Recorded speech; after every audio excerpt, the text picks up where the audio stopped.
Pledge of Allegiance.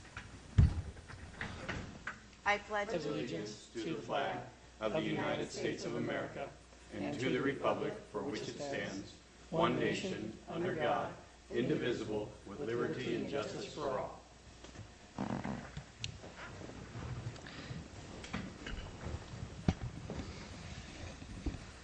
roll call. Madam Chair, rather than call individually the members, well, I guess I'll go ahead and go down the line. Let me do that. Ken Bowman. Here. Chairman, Member Hill. Here. Member Mohammed, Chairperson London. Here.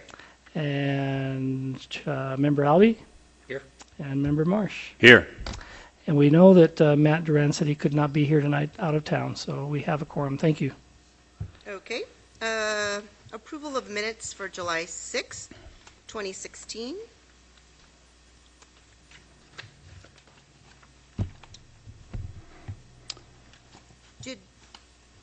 Was I the only one that didn't have minutes in her packet? I have mine. No, I don't have last month's minutes. The last meeting. One page. Everybody else get them? Did you all get them in yours? Okay. I have a motion. I move to accept the minutes. Second. All those in favor? Aye. All those opposed? Looks like we don't have any old business to discuss at this point, so we'll move on to news business. First thing is Cool PZ 16-06-04, a major general plan amendment submitted by the City of Coolidge, changing the city preferred alignment corridor for the future north-south freeway and changing select preferred interchange locations on said freeway. The location of the proposed change is south of Randolph Road to the southern end of the city's planning boundary. Hey, Madam Chair, members of the Commission and members of the audience, we appreciate you being here this evening. It's been a few months since we've met, so thank you for being here tonight. The first item on the agenda this evening is the major amendment to the general plan. These amendments occur once a year.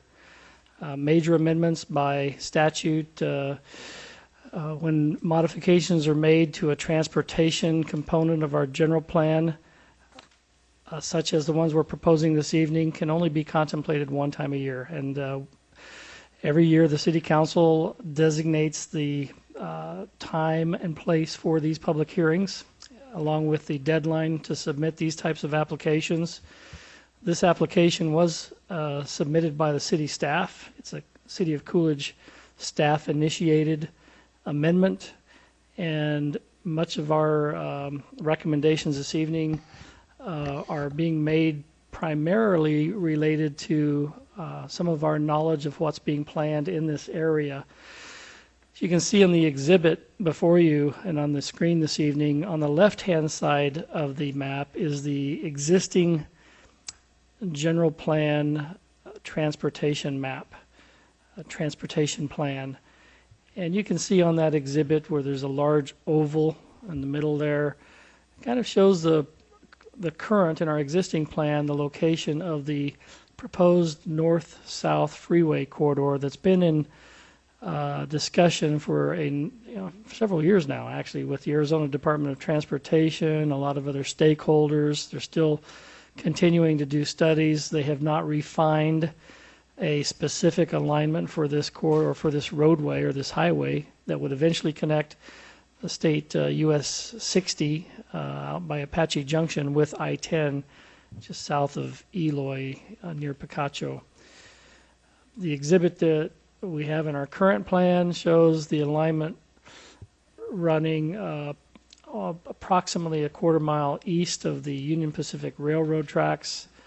I believe that's called the Vail alignment, Vail Road alignment.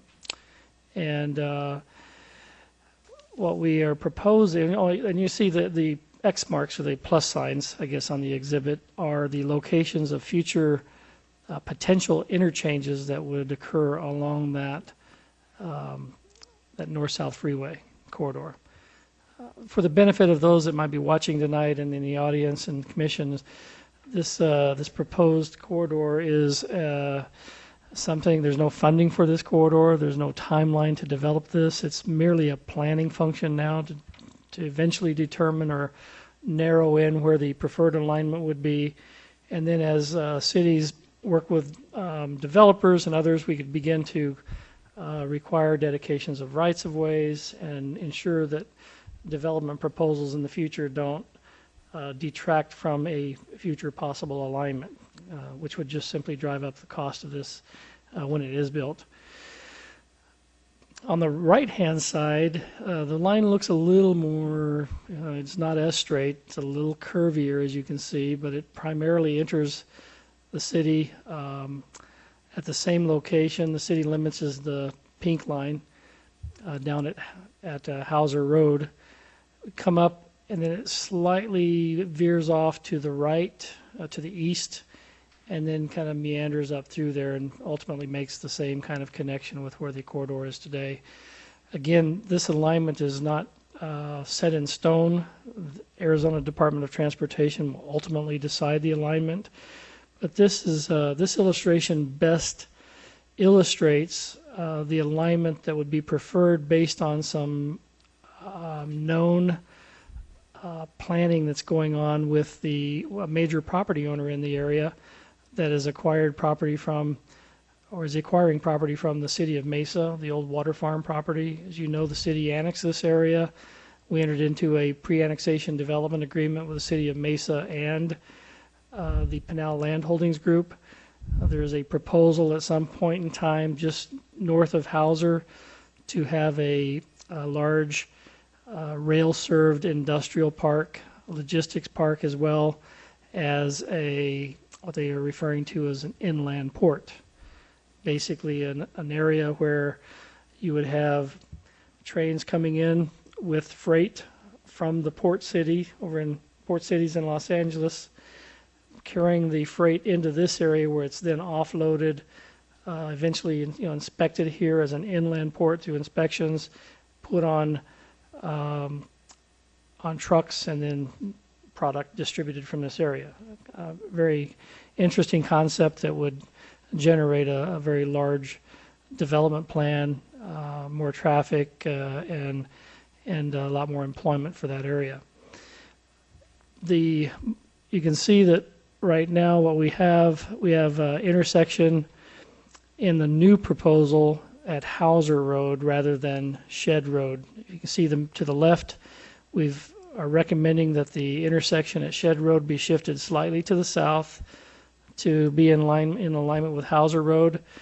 If you look at the aerial photography, and there's a significant canal system that runs in that area, and the developer of this site believes that in itself is going to be a major impediment to having an interchange there at that location, given that that facility exists at that location. The red X would be a new interchange, and that would be on the proposed alignment with Erica Road. That's a proposed interchange that we're looking at that would be dedicated, really a dedicated interchange for the inland port. When this is fully developed, there'd be a significant amount of truck traffic in and out of the inland port. And there's belief by many of the people that have been studying this concept that if we don't have an interchange there, that it could put a significant amount of truck traffic on the interchange at Hannah Road to the north or Hauser to the south.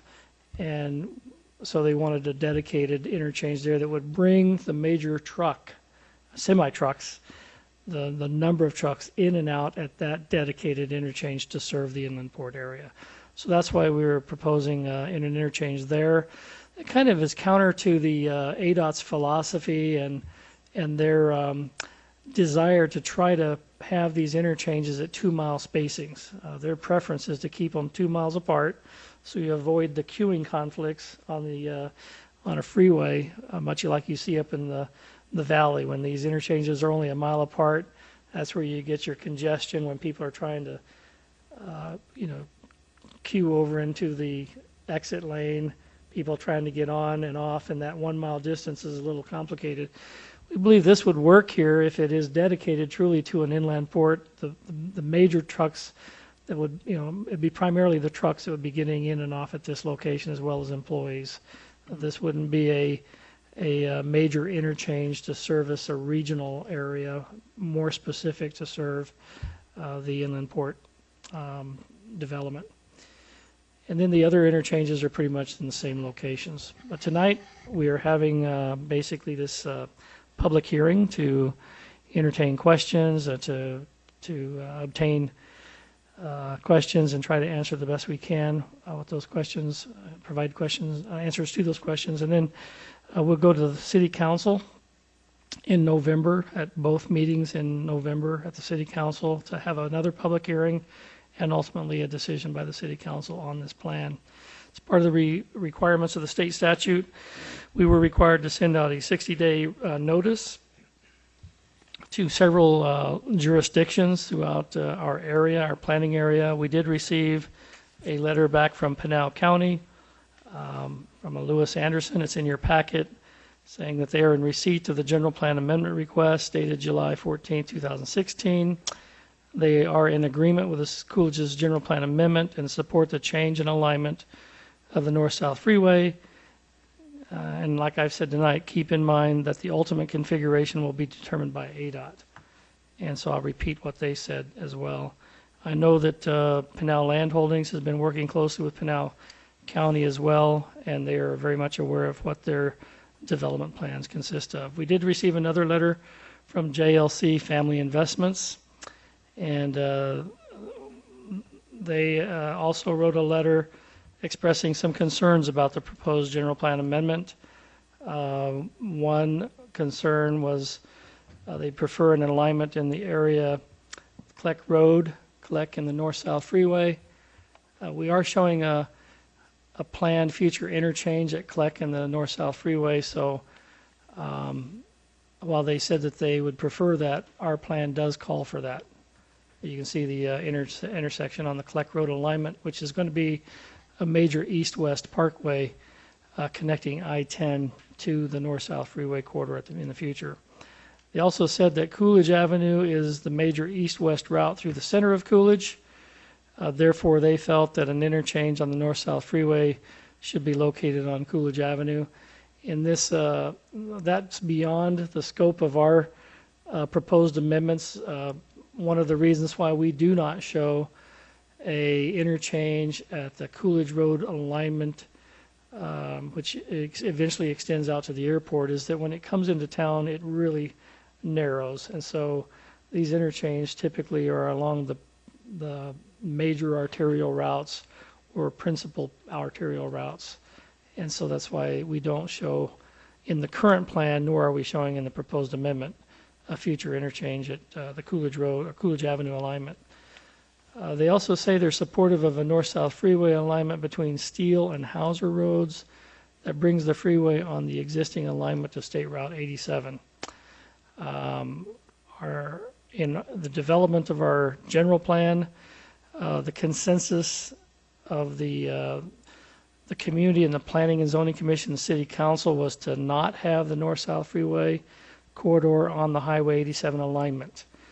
My big reason for that is that if you have a freeway corridor that acts like a freeway in that close of a proximity to the railroad, which is less than probably a 1,000 feet or so, or 1,200 feet or less to the east, the infrastructure that would be required to go over the freeway or under the freeway and over or under the railroad would be significant. So, and then it also eliminates a very vital corridor, in my opinion, that can be used for industrial development with unlimited access between the railroad track and Highway 87. The freeway is limited access, only allowed basically at every 2 mile, and it would require the development of frontage roads, and in this case, we think that by putting the alignment on 87, eliminates a great opportunity for industrial development between the railroad track and State Highway 87. In addition, as you come on 87 into town, you're starting to conflict with several other things, including the corrections facilities in Eloy. There's a multitude of other projects that come as you're coming into Coolidge that alignment wouldn't work very well with. They are saying that they would prefer to see an interchange at Aztec Street, which is a midsection line located between Erica and Shed Road.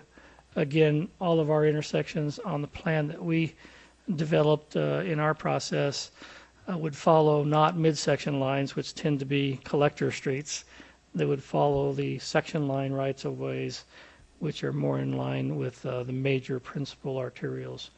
And so that's their comments. We also received a letter from the city of Eloy expressing their concern. The city of Eloy obviously would prefer, as I've stated, to have the alignment up Highway 87, which is completely contrary to what our plan calls for. So we will have, ultimately ADOT will decide, how that will work. But I've stated my reasons why I think the 87 alignment would not be a very good alignment. Eloy feels differently, and I'm sure that they can state their reasons more. They state their reasons more in here. With that said, I don't really have anything else. So this is just an amendment to slightly change the locations of interchanges and modify the alignment to more reflect the development plans for the Arizona Inland Port. Be happy to answer any questions. Mr. Miller, what bearing does any decision we make or the city of Coolidge make have on ADOT as far as what they want to do? Any at all? I don't want to speak for ADOT, but I will tell you in some of my meetings with the Arizona Department of Transportation, they really rely on community general plans to help base their decisions. They would prefer to come into a community that knows where they would prefer to have the alignment set and established. And if the community is in support of a certain alignment, I think for the most part they would try to adhere to that desire by the local community. Okay. Can't promise that they will. Right, I understand that. But now, when we have two cities that have distinctly different viewpoints on where that highway should go, they will take into account both cities' opinion, and then they'll do what's best. That they may do what's best for whoever. Is that correct? They could put it on the top of 87. They could put it where we want it, which would be away from 87. Right now, ADOT's defined a corridor, and it can go anywhere from Highway 87 over to fast track alignment, virtually anywhere in that corridor. It might come up 87 for a point and then shift over more in line with what we want to do as it comes into the city of Coolidge jurisdiction. They may decide to go up 87. They might take it all the way off of 87 and come up Vale. There's multiple scenarios, and I'm hopeful that they will take into consideration all of the concerns and desires of the local communities and try to best match what the communities want. And where people have built a lot of buildings.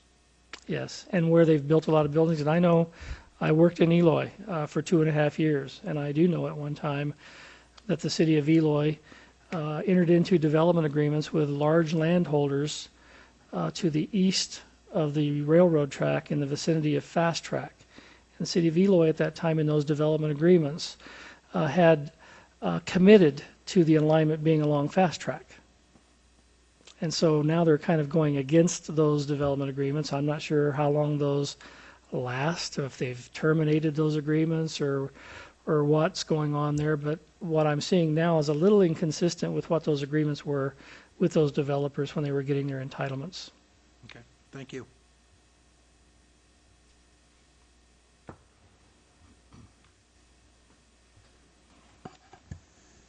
Should we open it up to Yes. A public discussion? Is there anyone here that'd like to come to the podium, introduce yourselves, give your address, and like to speak on? Yeah, I got a question. Yes, sir, if you'll just come right up I'm sorry? Up to the podium, sir. No, just Sir, Rick, Sir, can we get you at the microphone, please? you might want to remind him that this is being televised. It so- is being televised, sir, so we'll need for you to speak into the microphone right over there, sir. Oh, Yep, sorry about that. If you'll introduce yourself, please. question. And if this hasn't been answered, when is the expected construction time on this portion? That is, I wish I could tell you, but it's way into the future. There's no funding for this project. They have actually set it back on the back burner a little bit in terms of the planning for this.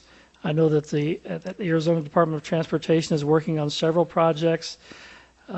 This thing could be many years into the future. I don't have a Isn't this supposed to definitive. hook up with the 60 AJ? Yes, sir. Yeah. Yes, sir. And have they started on it there? They have done some work up around Williams Gateway Yeah. or the Mesa Gateway Airport. There's some alignments up in that area. Don't believe any part of that is this actual freeway corridor, but they have long-range plans to make those connections with this north-south freeway. Yes. So when this project gets started, it's going to start there before it hits here?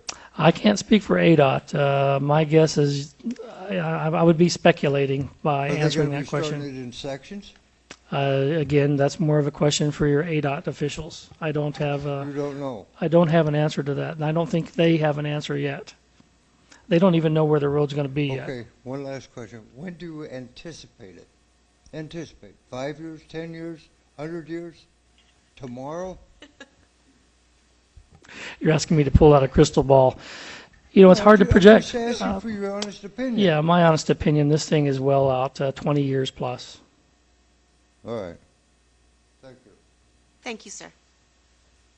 I could be wrong. I mean, 20 years ago, Talking about it for how long? they've been talking about this for several years. And, the other thing is that, but I'll tell you this much.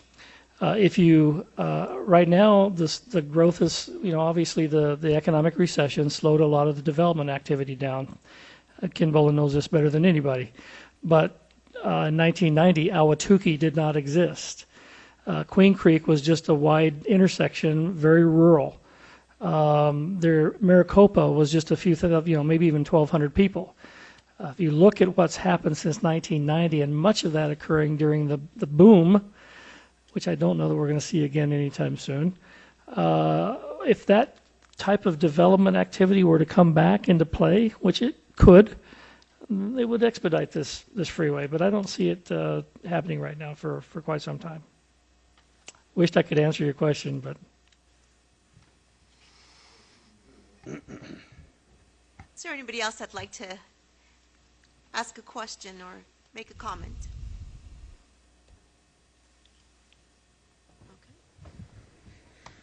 Okay. Go ahead, sir. If you'll just come right back to the microphone. I'm sorry. It's being televised, and so Is when this gets started, either one, the proposed, let's assume, is that stamped in concrete, or will it be revised down the road?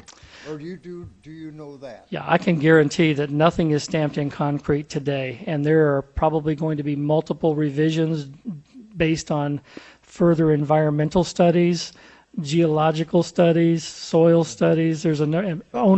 For the turtles? There's a lot of things that would have to be, so That's- it's not in concrete.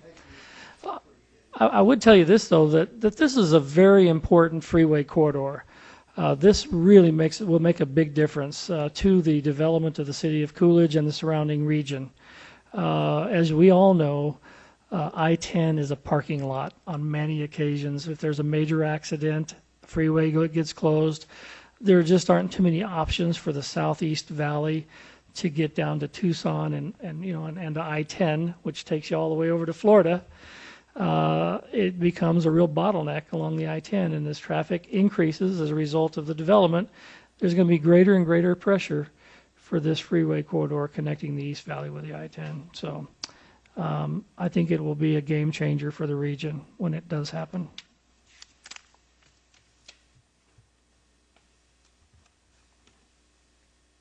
Another thing that happened Phoenix a lot was it took so long that developers came in and developed along their proposed alignments.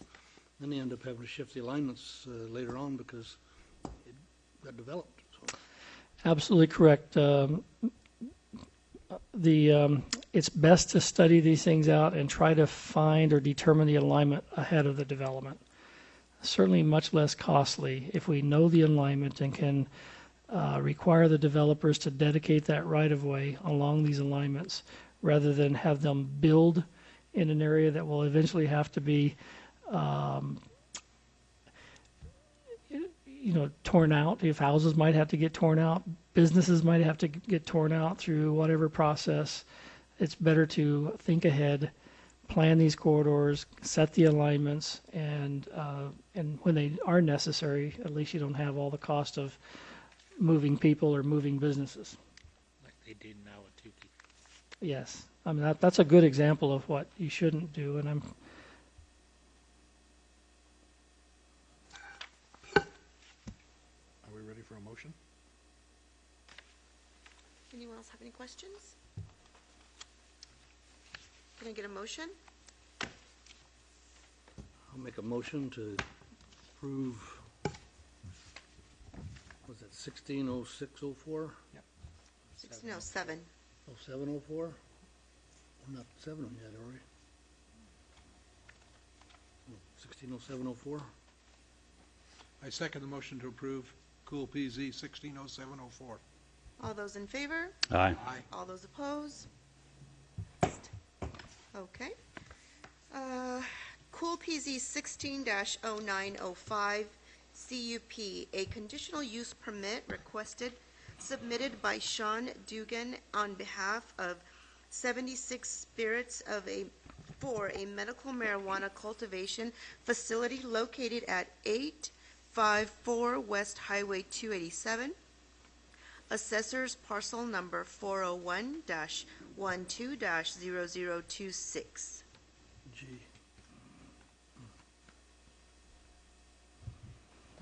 Okay. Thank you, Madam Chair. As you mentioned, this is a conditional use permit and would be for a medical marijuana cultivation facility. As you mentioned, in the vicinity of 11 Mile Corner and Highway 287 at the Sidewinder Dairy. This medical cannabis grow facility exists today. If you go out there and look, there's a large metal building on the back of the dairy that was previously approved by Pinal County through a special use permit.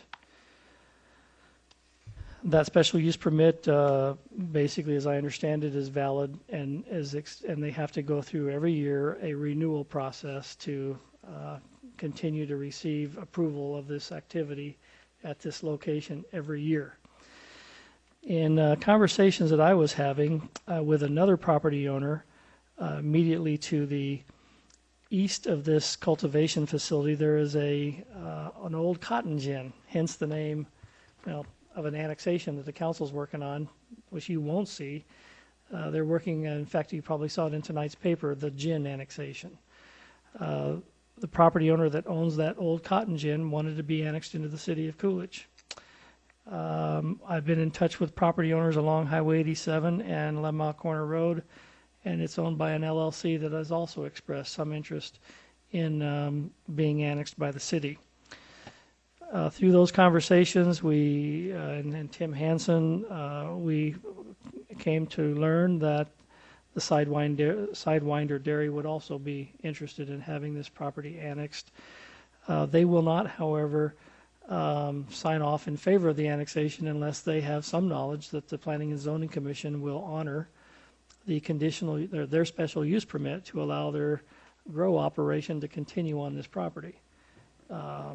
So that's why we're here tonight, ahead of the annexation, acting as a Planning and Zoning Commission to consider a land use matter on land that's not currently in the city limits.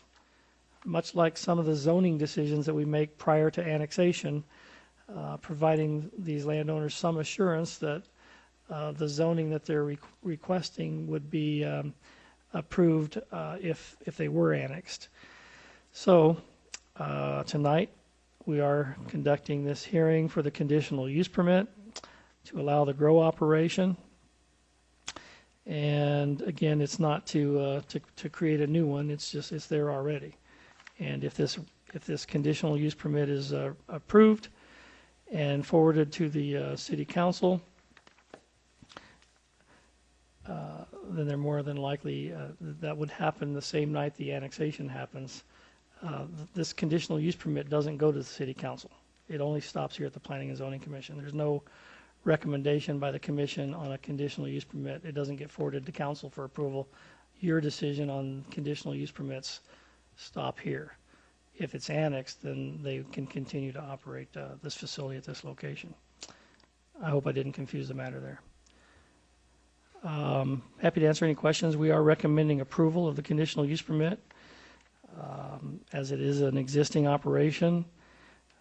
The item that you have in your possession that Tim routed tonight is a slightly different version of the resolution. As you know, all conditional use permits are approved, and there's a resolution of the Planning Commission that's approved. And the resolution basically has been slightly modified. The biggest modification comes on page 2, which the attorneys recommended this language.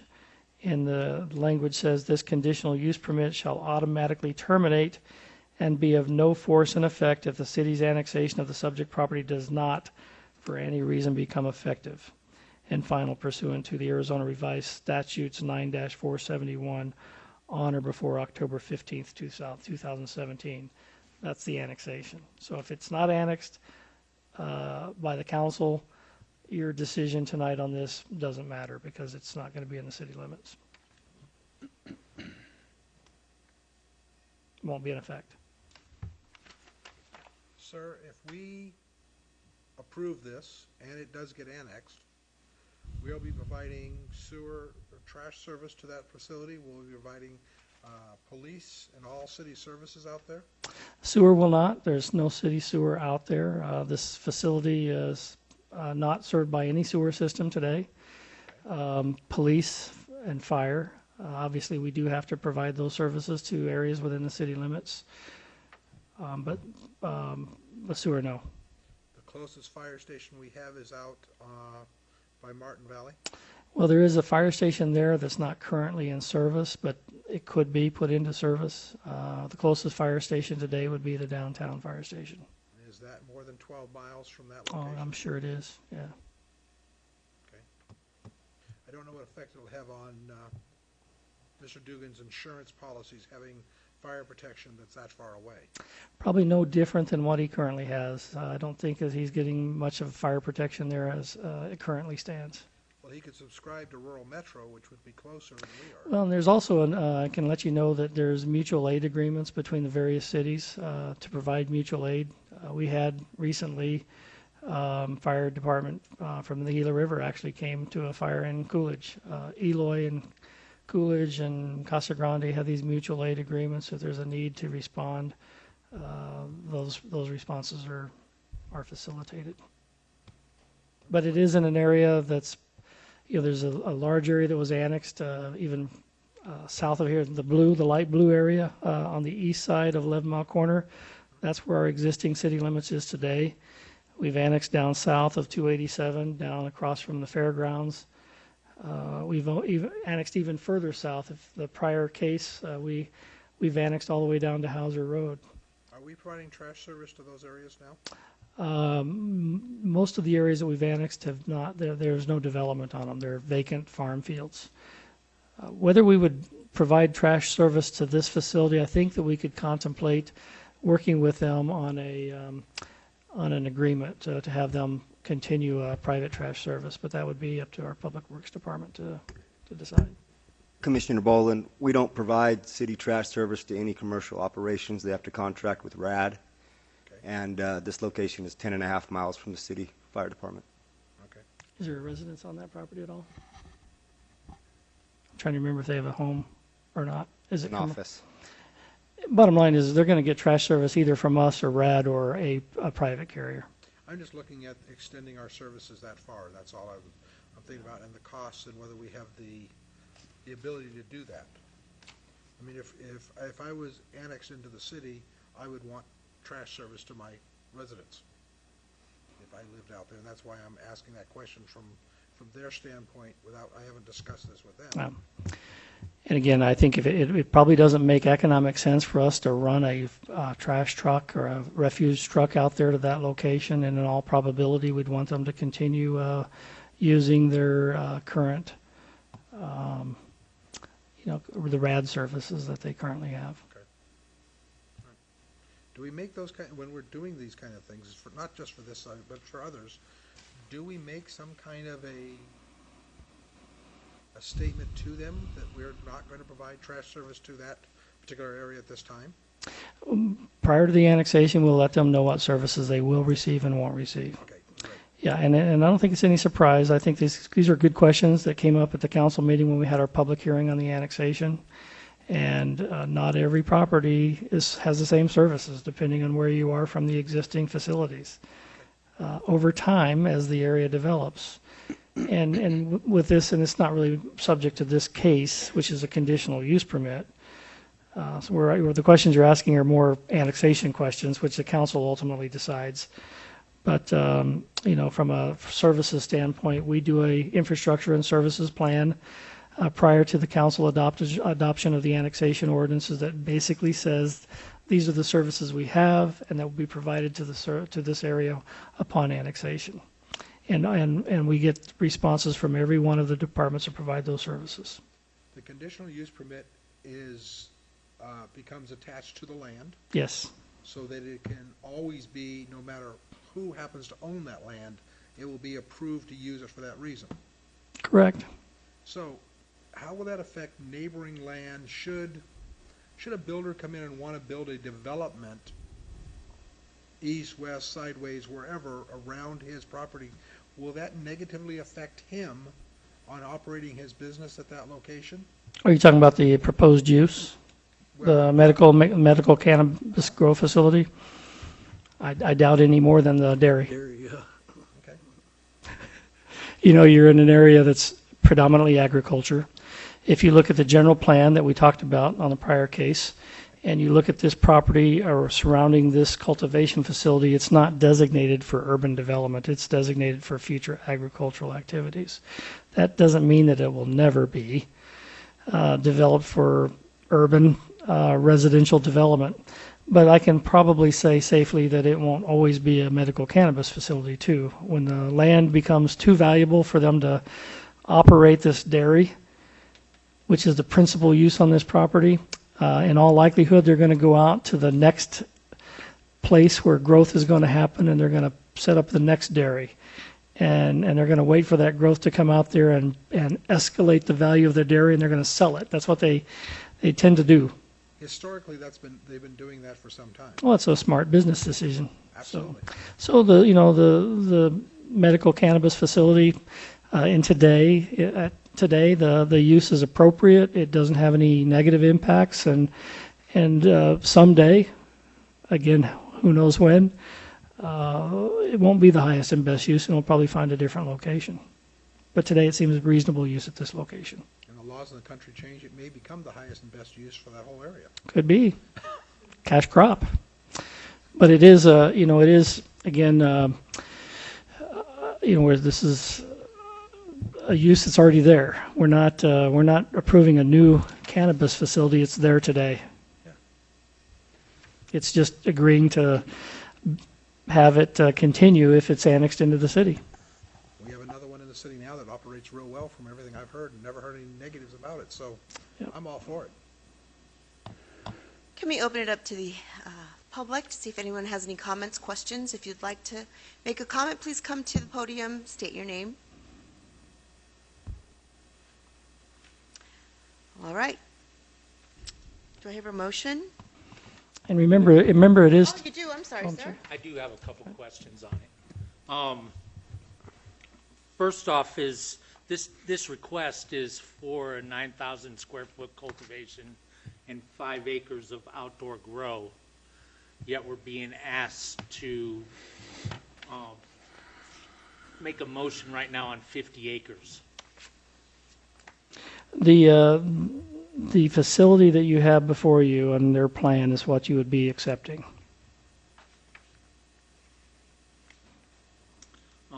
If they were to expand their operation, then that would require another conditional use permit. You'd be expanding the use, and so you'd be able to see a, So as we, yeah, if unintended as they grow. if they grow, then they would have to come back to the Planning and Zoning Commission and basically amend the conditional use conditions, change the nature of their facility for the expansion.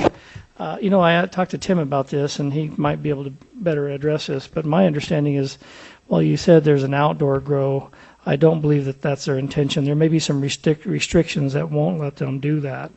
I do believe they may be putting in a greenhouse, not an outdoor grow. Is that correct? I read that on page 5. Yeah. We have the applicant here too, but the security handbook you're reading from was generated as part of their original request to the county, where they envisioned an outdoor grow and they amended the zoning code to allow as such.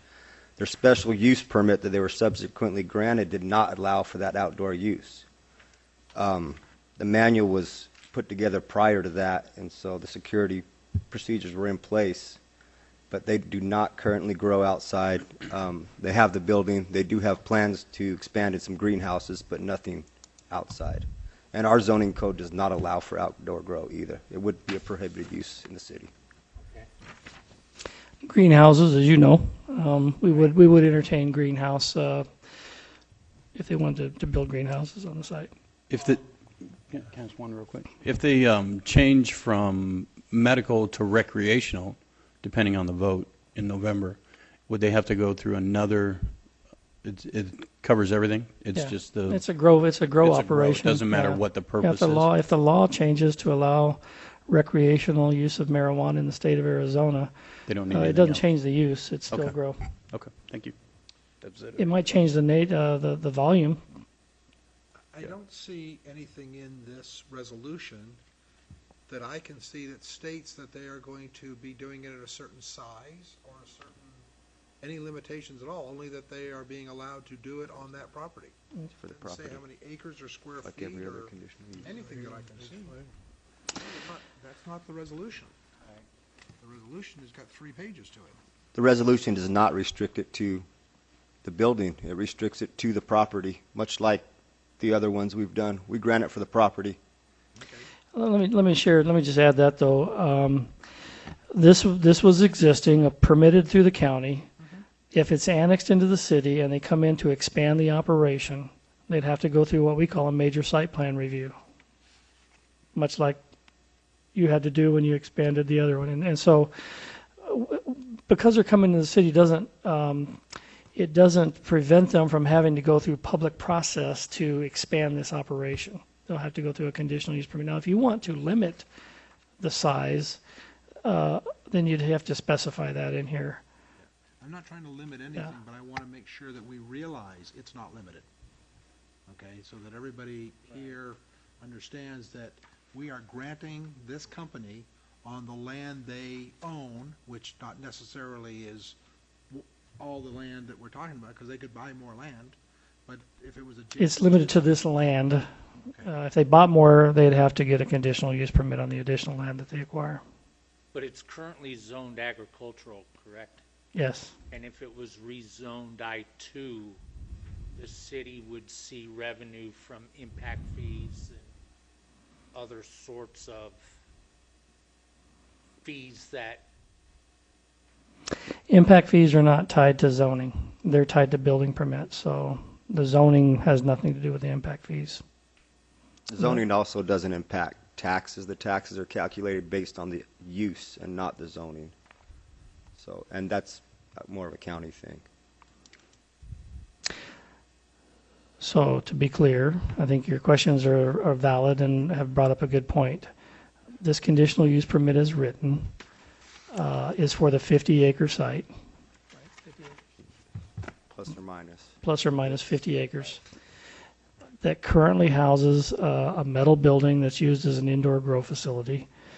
If and when this property is annexed and the conditional use permit is then valid based on a decision you either make or deny tonight. I guess I don't mean to be presumptuous, but if you recommend approval and the conditional use permit is granted and the area is annexed, they could come in, apply for additional permits through the city, not through the county, to expand their operation on this property with this conditional use permit. If they wanted to expand the land and go beyond the description of the land here tonight and put it on something, a larger parcel, they would have to come back in and modify the conditional use permit. Okay, I'm not seeing or understanding where it says in our resolution, or where it has anything else in the, maybe it's in city books that I don't know about, that they have to get a permit, they have to get permission to, say, double their facility size. They'd have to get building permits. No, I didn't say that. I said if they expanded beyond the property that's being in this legal description, they'd have to get an amended conditional use permit. Nothing in here limits the size. And the legal description is the APN number that we're showing on here of the 50 acres. So that 50 acres, so if they wanted to and could afford to, they could build the entire 50 acres in enclosed growing area. The way it's written now, nothing would limit that. And our current zoning code that regulates medical grow facilities does not place a limitation on the size. Okay, great. I mean, I believe it may pass in November, and if it does, this is probably going to be the biggest growth industry in the United States. That would trigger a major site plan review, which you guys Correct. would see. Major site plan, you would. Okay, it would create something there. Right? Yeah, like Yes. I mentioned that a while ago. It would. I just think that's going to be big bucks.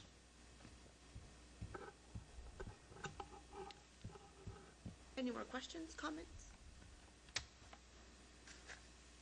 Do I hear a motion? Can I get a motion from anyone? I move that resolution number Cool PZ 16-02 be approved, and that the resolution be accepted. Second. All those in favor? Aye. All those opposed? Passed. You have any reports, Mr. Growth Management Director?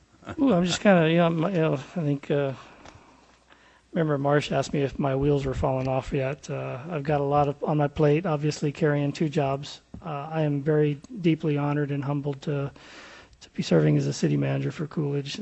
Still currently helping the Development Services Department. By the way, you'll have to get used to that name because we did change the name of our department from Growth Management to Development Services. I really like the name of that better. We have a great staff over there that's kind of keeping everything moving. I thank Tim greatly for helping pull this packet together and doing this work.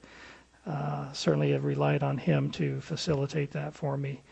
A lot of good things happening in Coolidge.